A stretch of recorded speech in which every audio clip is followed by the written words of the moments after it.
Welcome to our channel. Today we how to subscribe with ActiveCampaign for marketing automation productivity detailed guide step by step clearly.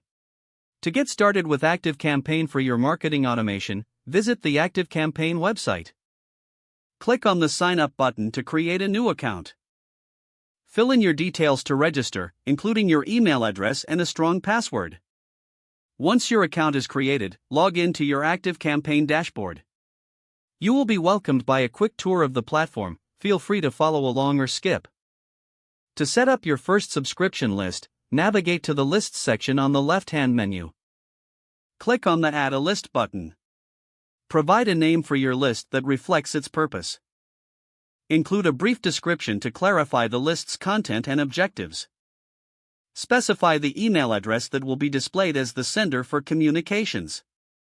After filling in all necessary details, click the Create List button to finalize the setup. Next, move to the Forms section to create a subscription form for your list. Click Create a Form and choose between inline, pop-up, or floating bar styles. Customize your form by adding fields such as name and email address. Make sure to adjust the appearance to align with your branding. Once you are satisfied with the form design, integrate it by clicking the Integrate tab to obtain the embed code.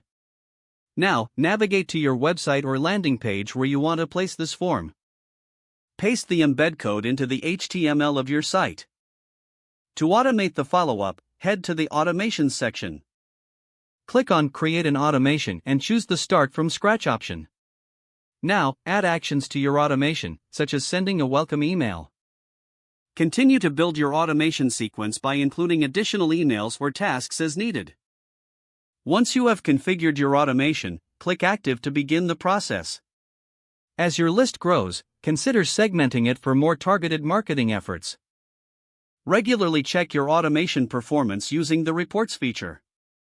This will help you refine your strategies for better results. If the page does not load, refresh the browser or try again in a private or incognito window. Make sure you are using the correct email address, then retype it carefully to avoid small typos. Don't forget to like this video and subscribe to our channel for more step-by-step tech guides.